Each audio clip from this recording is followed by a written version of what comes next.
Hello everyone. Welcome to the geo ecologist. मैं हूं doctor Krishnanand और आप सबका बहुत बहुत स्वागत है हमारे इस ज्योग्राफिकल थॉट हिंदी वर्जन वाले सीरीज में। इंग्लिश में वीडियोस ऑलरेडी हमने बना रखी है जो कि हमारे प्लेलिस्ट सेक्शन में आपने देखी है, या अगर नहीं देखी तो आप वहां चेक कर सकते हैं। तो आज इस वीडियो में हम डिस्कस करने वाले हैं एज ऑफ डिस्कवरी। तो हम इसको शुरू करेंगे कि एज ऑफ डिस्कवरी की नीड क्यों हुई और उसके दौरान क्या क्या चीजें इंपॉर्टेंट हुई और उसका असर हमारे भूगोल पे यानी हमारे सब्जेक्ट पे ज्योग्राफी पे क्या पड़ा।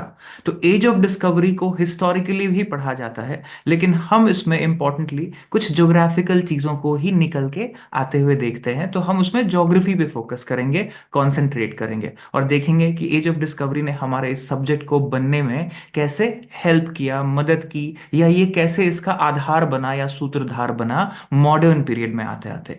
तो आइए सीखते हैं एज ऑफ डिस्कवरी और उसका इम्पैक्ट। लेकिन आगे बढ़ने से पहले एज यूजुअल मेरी एक रिक्वेस्ट है कि अगर आप इस चैनल पर नए हैं तो प्लीज़ इसको सब्सक्राइब ज़रूर करिए और इन वीडियोस को ज़्यादा से ज़्यादा लोगों में शेयर ज़रूर करिए, ताकि हमें और एंगेजमेंट मिल सके, हम ज़्यादा दूर तक पहुंच सकें, ज़्यादा से ज़्यादा लोगों को इससे फ़ायदा हो सके। और एक कमेंट ज़रूर छोड़िए हमारे कमेंट बॉक्स में और एक लाइक बटन प्रेस करना ना भूलिए, और वीडियो को आखिरी तक जरूर देखिए ताकि आप इससे अपनी तैयारी कर सकें, अगर आप किसी एग्जाम की तैयारी कर सकते हैं तो चलिए सीखते हैं impact of age of discovery on geography.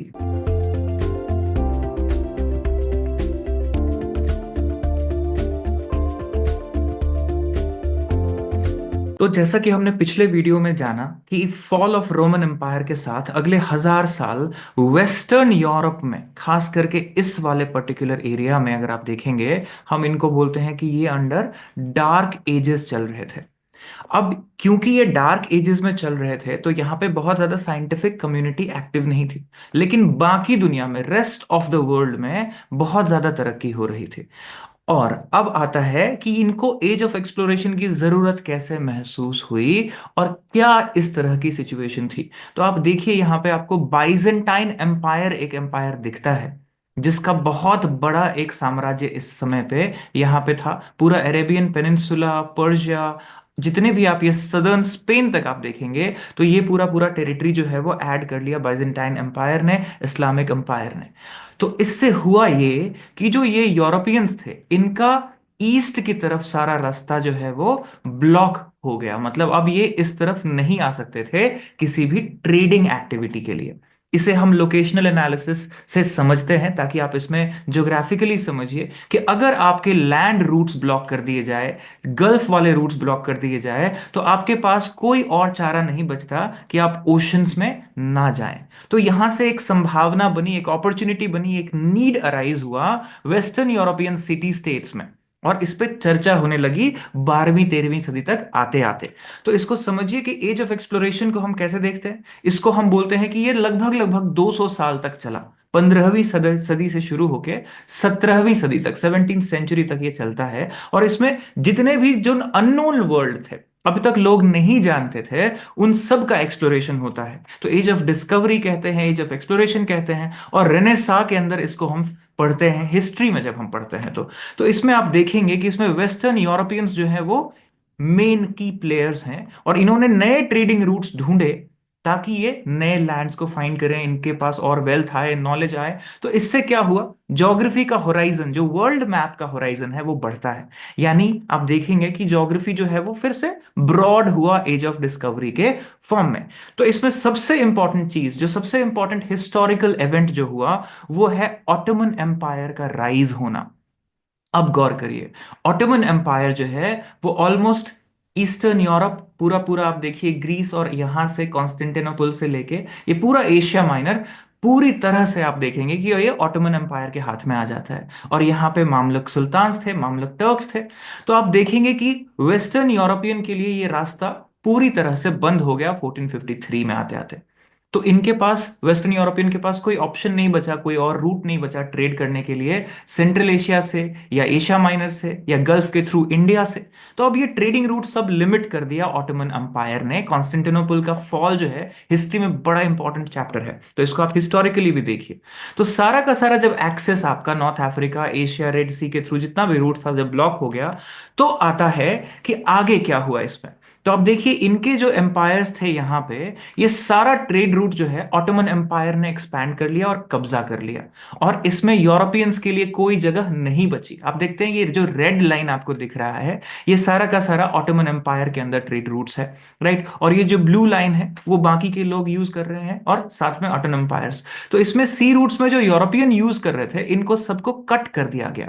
और क्रूसेड्स जो कि रिलीजियस होली वॉर्स हैं, इसी समय पे होते हैं।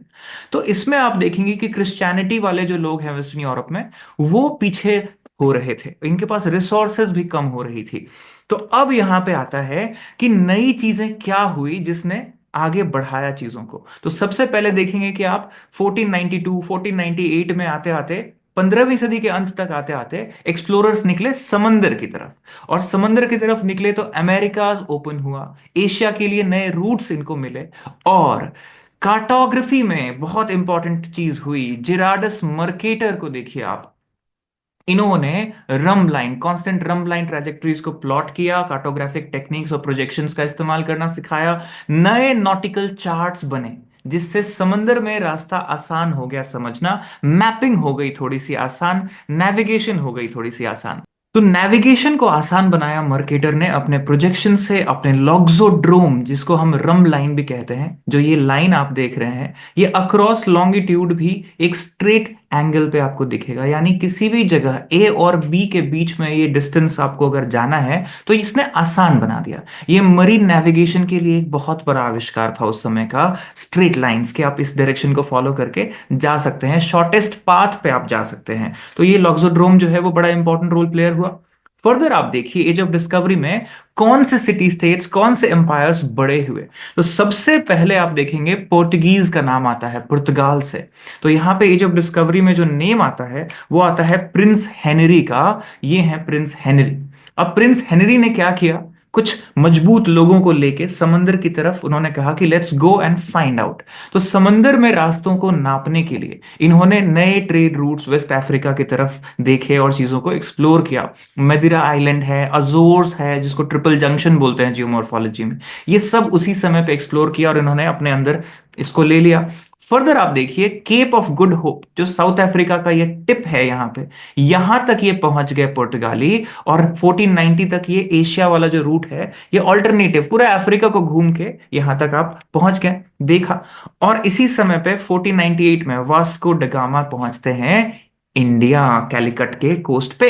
और इसी समय पे आप देखिए 1492 में रफली आप देखिए क्रिस्टोफर कोलंबस, जो कि इटालियन थे, स्पेनिश मोनार्की के लिए काम करते थे, वो पहुंच जाते हैं अमेरिकाज। और अमेरिका क्या होता है, डिस्कवर हो जाता है। आज के समय पे जो सैन साल्वाडोर है, बहामास है, जो मेसो अमेरिकन आइलैंड्स हैं, ये डिस्कवर हो जाता है। और ये वापस पहुंचते हैं यूरोप, और एक कॉलोनियलिज्म यहां पे शुरू हो जाती है।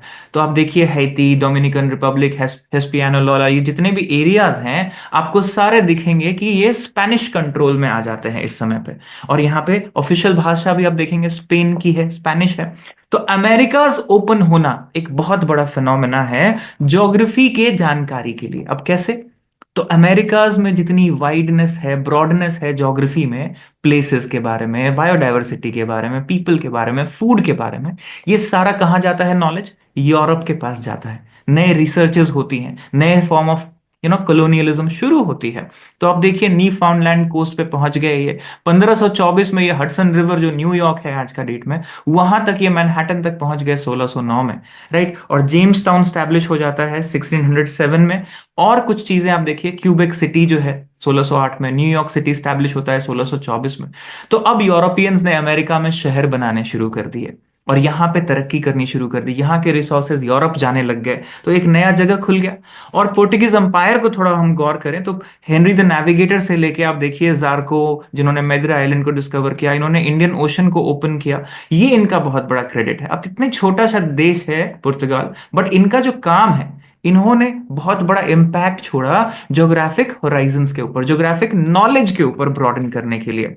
अभी ऐसे ही स्पेनिश एम्पायर को अगर आप देखेंगे तो क्रिस्टोफर कोलंबस का नाम आई एम श्योर आप लोग सब जानते हैं, राइट। तो इन्होंने पूरा Africa, Atlantic ocean routes, right, ये सारी चीजें, और इन्होंने ट्रेड पे फोकस किया, जो कि बहुत इंपॉर्टेंट था ये ध्यान रहे। लेकिन शुरुआत इनकी जो थी वो थी कॉन्क्वेस्ट से। इन्होंने बड़े सारी लड़ाइयां लड़ी। स्पेन का एक खासियत ये है कि स्पेन ने सिर्फ फ्रेंडली रिलेशनशिप्स नहीं बनाए किसी कॉलोनी से, उन्होंने लड़ाई के बल पे, आर्मी के बल पे काबू पाया। पोर्टुगीज क्या करते थे, वो ट्रेडिंग करते थे, राइट, गिफ्ट्स देते थे, बदले में एक्सचेंज मिलता था, और उसके थ्रू अलायंसेस क्रिएट करते थे। ये चीजें अंतर है। तो ये तो खैर हिस्ट्री की बात है कैसे उन्होंने करा। बट इससे हुआ ये कि अब आपका वर्ल्ड मैप इस तरह से दिखने लगा, और इसमें एक बहुत बड़ा नाम आता है फर्डिनेंड मैगेलन का। 1522 में इनकी फ्लीट जो है वो पूरी दुनिया का चक्कर लेके, ये रूट लेके पूरा पैसिफिक और इंडियन और अटलांटिक कवर करके पहुंच जाती है वापस यहाँ पे स्पेन। लेकिन अनफॉर्चुनेटली इनका डेथ हो गया था फिलीपींस में। तो Ferdinand Magellan was killed in Philippines in 1521, क्योंकि उनका लोकल्स के साथ फाइट हो गया था। लेकिन इनके फ्लीट के करीब 30 लोग पहुंच गए थे स्पेन। अब पहुंच गए तो पूरी दुनिया का नॉलेज और रूट के बारे में ज्ञान कहां पहुंच गया, वेस्टर्न यूरोप में पहुंच गया। और याद रखिए, नॉलेज इज पावर। तो जिसके पास ये पूरी दुनिया का नॉलेज हो गया, तीनों ओशंस का नॉलेज हो गया, ऑफ कोर्स आगे आने वाले समय में क्या होगा, वो सबसे ज्यादा पावरफुल हो जाएंगे। क्योंकि यहां पे ये जो टर्क्स थे, राइट, और ये जितने भी टर्क्स थे और जितने भी ये सुल्तान थे, ये सिर्फ लैंड रूट पे ही यहीं पे रह गए कॉन्सेंट्रेट करके। लेकिन बाकी दुनिया जो है ये यूरोपियंस ने अपने अंदर कर लिया। तो ये बहुत बड़ा इंपैक्ट है। अब देखिए क्या होता है, तीन बड़े इंपॉर्टेंट सी पावर जो उस समय पे थे, ब्रिटेन, फ्रांस और नीदरलैंड, इनके बीच बहुत सारी लड़ाइयां चलनी शुरू हो गई। थ्री नेशंस का बैटलफील्ड बन गया 17वीं सदी में।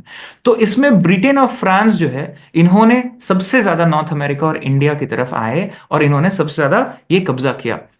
और पोर्टुगीज का जो एम्पायर था वो धीरे धीरे कम हो रहा था। अब इवेंचुअली क्या हुआ, आप देखेंगे कि ब्रिटिश जो है, जब फ्रेंच कनाडा को अक्वायर कर लेता है 18th सेंचुरी में, तो बहुत ज्यादा पावरफुल हो जाता है। और उसके बाद ब्रिटिश एम्पायर जो है वो सबसे ज्यादा पावरफुल एम्पायर हो जाता है। लगभग लगभग आप देखिए 1763 1765, इसी टाइम पे इंडिया में battle of Plassey, battle of Buxar आप देखेंगे। तो इंडियन सब कॉन्टिनेंट पे भी हो जाते हैं ये, और सी में भी बहुत बड़े पावरफुल हो जाते हैं। लेकिन अमेरिका क्या करता है, वहां पे फ्रेंच, डच और स्पेनिश, ये तीनों मिलके अमेरिकन रिवॉल्यूशन में अमेरिका को ब्रिटिश कंट्रोल से फ्री कर देते हैं 1776 से 1783, ये वाला जो समय है यहां पे। तो अमेरिकन रिवॉल्यूशन होता है तो ब्रिटिश के इंपैक्ट वहां तो नहीं है, लेकिन बाकी जगह पे है। तो सदर्न पैसिफिक ओशन में कैप्टन जेम्स कुक, इन्होंने बहुत बड़े एक्सप्लोरेशंस किए, सदर्न हेमिस्फीयर को पूरा इन्होंने छाना पूरी तरह से, और बड़े बड़े large group of islands New Zealand और ऑस्ट्रेलिया पे अपनी कॉलोनीज बना दी। तो ये बड़े इंपॉर्टेंट चीजें हुई, जिससे क्या होता है, आपका पूरा हवाई आइलैंड से लेके यहां तक पूरा पूरा आपका देखेंगे ब्रिटिश कंट्रोल आ जाता है। अब हम बात करेंगे कि इंपैक्ट क्या हुआ एज ऑफ एक्सप्लोरेशन का। तो इंपैक्ट सबसे बड़ा क्या होता है, पूरी वर्ल्ड मैप ओपन हो गई, सी रूट्स ओपन हो गए, तो नॉलेज सारा का सारा सारे जगहों से नॉलेज कहां जाने लगा, अमेरिका से, अफ्रीका से, एशिया से। तीनों जो आपका ए है, ये तीनों ए से यूरोप को पहुंच गया सारा का सारा नॉलेज। अब अगर सारा नॉलेज पहुंच गया तो किस तरह का नॉलेज, तो वहां के लोगों के बारे में, प्लांट्स के बारे में, एनिमल्स के बारे में, कल्चर्स के बारे में, राइट।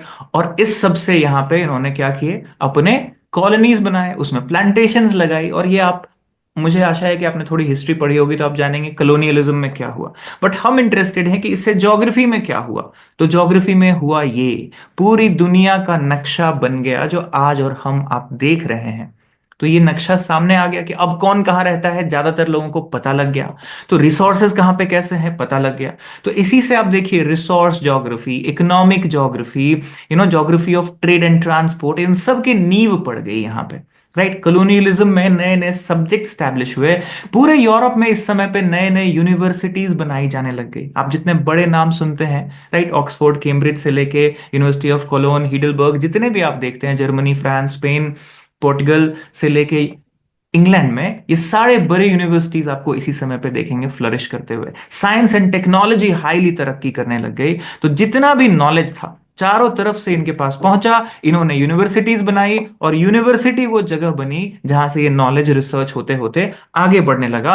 और यहीं पे स्टार्ट होता है प्री मॉडर्न फेज में ज्योग्राफी का इमर्जेंस, यानी ज्योग्राफी अब सब्जेक्ट की तरह देखे जाने लगे। मतलब अभी भी यूनिवर्सिटी में नहीं आया, लेकिन अब ज्योग्राफी को बहुत इंपॉर्टेंस दिया जाने लग गया यहां पे। तो एज ऑफ डिस्कवरी का एक समरी अगर हम बनाएं कि ये क्या हुआ, प्रोफाउंड इंपैक्ट कैसा हुआ, तो आप देखिए सबसे पहले वर्ल्ड व्यू पे गए एक्सपेंशन, न्यू लैंड्स डिस्कवर हुए। पोटोलेमाइक व्यू जो है, टॉलेमी का गाइड टू ज्योग्राफी, वो बड़ा रोल इंपॉर्टेंट प्ले किया, पूरी दुनिया डिस्कवर हुई।